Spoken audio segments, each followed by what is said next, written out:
Hello crafty friends, my name's Alicia, but you can call me Crafty Al. And in today's video, I'm going to be showing you how I made my first set of cards using the August 2025 printable. I hope you'll stick around to see how they were made and get a few tips along the way.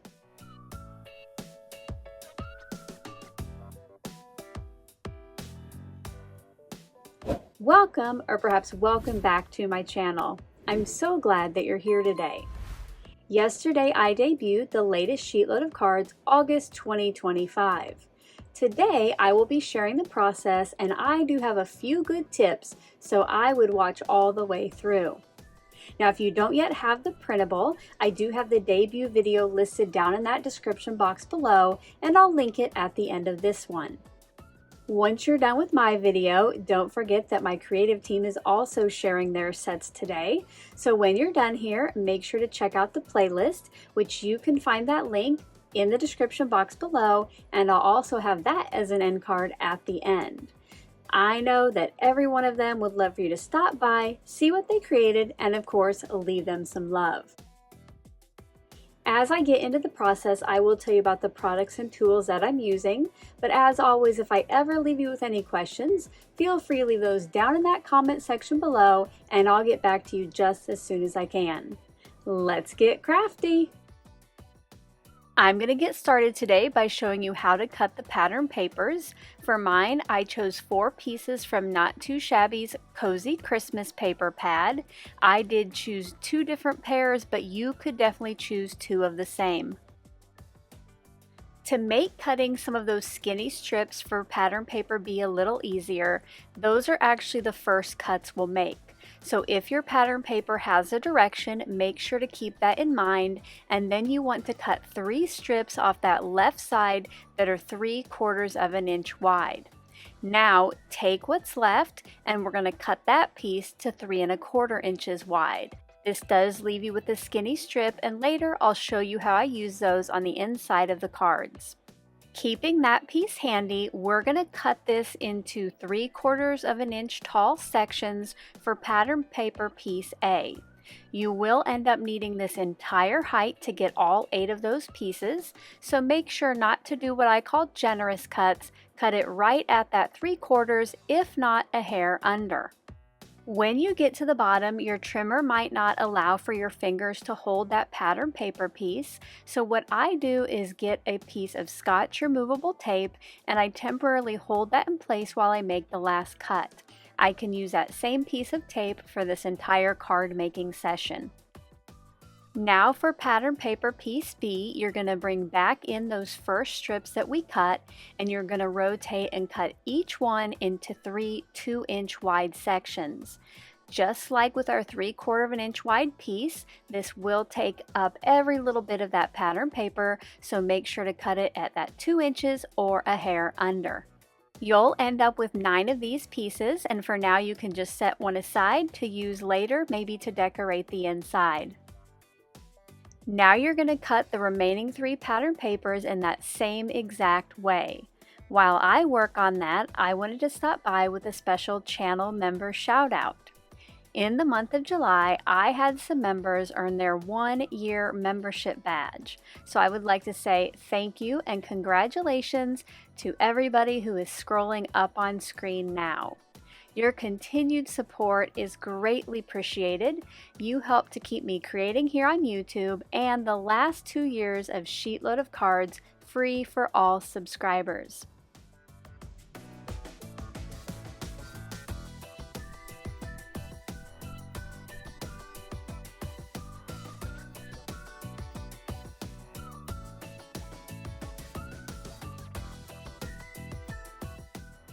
Thank you all so very much for your continued support. If you're not yet a channel member and you would like to find out more about the perks of being one, you can click on the Subscribe Plus button below this video or check out the link in the description box below. Membership starts as low as $1.99 a month, and with that you get access to probably the most favorite perk, and that is the visual archive. It is a one-stop shop with thumbnails and direct links to all SheetLoad of Cards editions, and right now that is almost 75.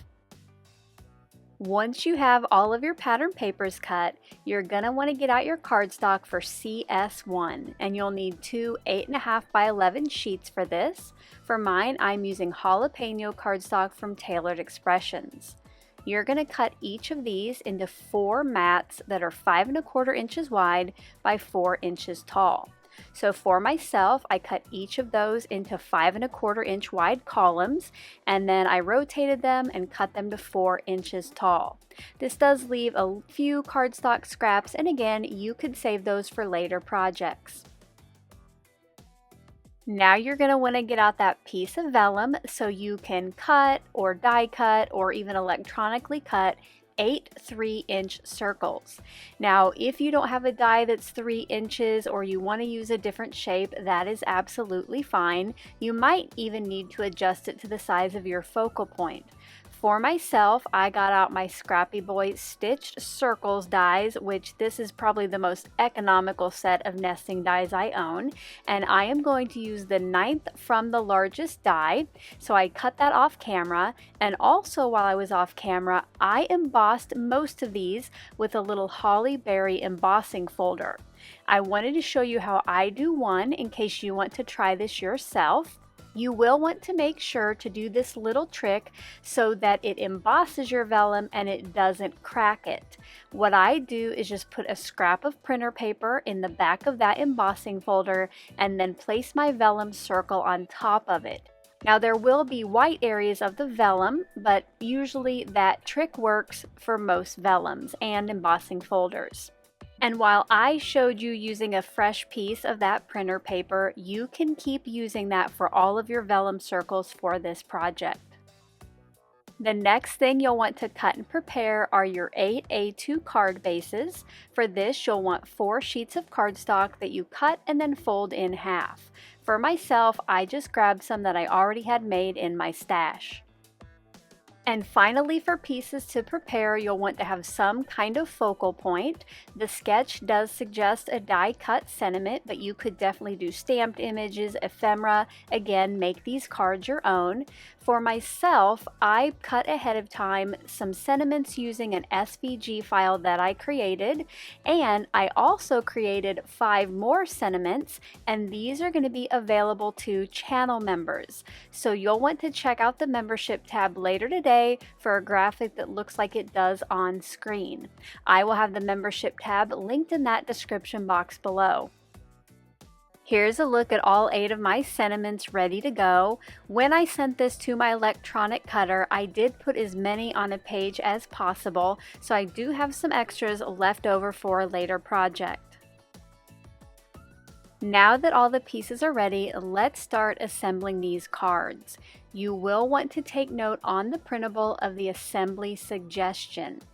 What I think you should do to make placement easiest is put down the pieces represented by the floral paper first, or those outside pieces. For each of the cards, you'll need 2 pattern paper A's and 2 pattern paper B's in each of the patterns.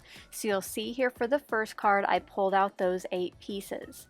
For this first card, the floral paper will be represented by the pattern paper with the white background. And what I'm going to do is take one of the pattern paper A's, or the landscape or wider strips, and add some liquid glue to the back. Then you're going to put this on the upper left hand corner of your cardstock mat, and you'll want to leave 1/8 of an inch on those outer edges. Next, you'll want to grab one of your pattern paper piece B's, which are the taller strips, add glue to the back, and that goes in the upper right hand corner. The second piece A will go down in the lower right hand corner, and if you rotate your mat like I do, if your pattern paper has a direction, you'll want to keep that in mind before you place it down, just so when you rotate it back the correct way, nothing is upside down. And finally, for your first round of papers, you'll take that second pattern paper piece B and put that down in the lower left hand corner. At this point, I realized that I made an oopsie. The white background pattern papers are very similar, and I unfortunately put the pattern paper piece B's from the other pattern paper with this. But you know what? All I did was switch them out for the remaining cards, and I don't think anybody will ever know. Now it's time to place the second pattern, and what you're going to do now is add that liquid glue to the back of each piece and then center it between the pieces that are already there. So for the first glittery piece A, you're going to put it centered between the top strip and the lower left-hand one. Now you might find your borders are a little wider or skinnier than mine, but just do your best to eyeball it, and as always, cards are handmade, they don't have to be perfect. I'm going to finish putting in all of the glittery pieces, and here's a look at those laid down. Do keep in mind that if the center where your pattern papers meet is a little bit wonky, no problems, because the vellum or the cardstock you choose will cover that up. For the second card, I am bringing in a pitch hitter to help me get my alignment a little more exact, and that is the A7 Cardmaker's Tea Ruler from Pear Blossom Press. This is brand new, just released to the public yesterday, and it has, besides the many features of the ruler, the centering guides, the third guides, it also has 2 jigs on it that help you get exact borders when placing your pieces. On the A7 one, it has a 1/8 and a 1/4 inch jig. For these cards, I'm going to make use of the 1/8 inch side. So I'm going to bring in my jalapeno mat, and then you flip over the ruler to put it face down, and your piece of cardstock fits right underneath or right into that gap that it leaves at the bottom. Now, once I have the liquid glue on the back of my first pattern paper piece A, I can then slip that right into the corner against that plastic ruler to get nice even borders. Now I will let you know, if it's just this one layer of cardstock here, you are going to want to kind of press down on your ruler to make it sure it stays right up against that edge. And then just like with the first card, you're going to move over to the pattern paper piece B that goes over in the top right. I did rotate the cardstock and put it right back in that jig opening to help with this placement. Then I'm going to continue with the rest of the pattern A pieces and then finish up with the glittery pieces in between them. Now on this first card, I did go ahead and use the ruler for these final pieces to put it up against, but then I tried to eyeball left to right to center it between the previous pieces.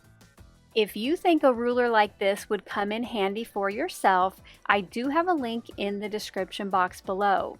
Not only do they have this new A7 version, but they have the previously released A2 version that has jigs for a 1/2 inch border and a 3/8 inch border. And I will tell you that buying from Pear Blossom Press, Amanda, is supporting one of the kindest store owners out there. She is so supportive of so many other crafty companies and so many other crafters, so I hope that you'll consider making a purchase. Here is a look at those first 2 card fronts finished. While there is a little bit of different spacing on the first one, I think they both look great. Let me know down in that comment section below if you're going to use a helper for your piece placement or if you're just going to eyeball it. For the rest of my cards, I use the A7 ruler for that first round of pattern paper, and then I just eyeballed the ones that went in the center. I found that this was quickest for me, and really since those first ones are placed so nice and exactly, it makes placing the final ones so much easier. Here's a look at all 8 panels finished, including the second set of pattern papers that I used. Once those were all ready, I brought back in my card bases and started adding these to the front center. Now, like with most of my cards, on the first one I just eyeballed it and it looked pretty good, but since I have that amazing new ruler, I did use that on the remaining card fronts, and I do think the rest of them look slightly better. Let me know down in that comment section below if you plan on purchasing this ruler or if you already have the Pear Blossom Press A2 version. Curious minds want to know. I finished adhering the rest of those off camera, and then I brought in my vellum pieces and my sentiments to get those put in place. I did decide for the sentiments to put some foam tape on the back to have a little dimension. So once I pulled that release paper, I placed it centered onto the vellum circle, and now that that's in place, I know exactly where on the back I can add the liquid glue so it doesn't show through the front. And with the embossing, it probably would be pretty hard to show through. There you see that I placed my brand new pencil paperweight, which I got at Michael's, on the top of that to help it dry. For the rest of the focal points, I did more of an assembly line process where I added each of the sentiments to the vellum, and then once those were all in place, I got those added to the card fronts. Now is a good time to remind you that SheetLoad is always a great jumping off point for you to make these cards your own. Maybe you want to use a different shape for your focal point. Maybe you want to rotate the sketch. The possibilities really are endless. Let me know down in that comment section below 1 or 2 ways that you're going to make these cards your own. To finish off the card fronts and add a little sparkle, I brought in some leftover diamond dots I had in a nice sparkly red and added a trio to the vellum circle around the sentiments. I did mention earlier that I was going to use the scraps to decorate the inside of my cards, so I wanted to show you, here is the before, the scraps I have left over, and here is the after. You'll see here on the inside I put a skinny strip and a partial circle and was left with barely any pattern paper to put in the recycle bin. And here are some close-up looks at the finished cards.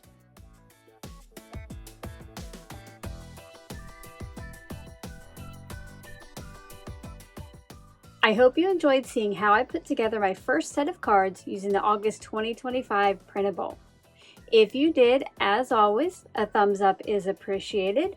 Now don't forget to see what the creative team made by using the end card here in a few seconds or the link in the description box below. Until my next video, I hope you're all having a crafty day. Bye-bye. Thank you so much for taking the time to watch all the way to the end of the video. I hope now you'll consider clicking on one of the videos or playlists I have linked above.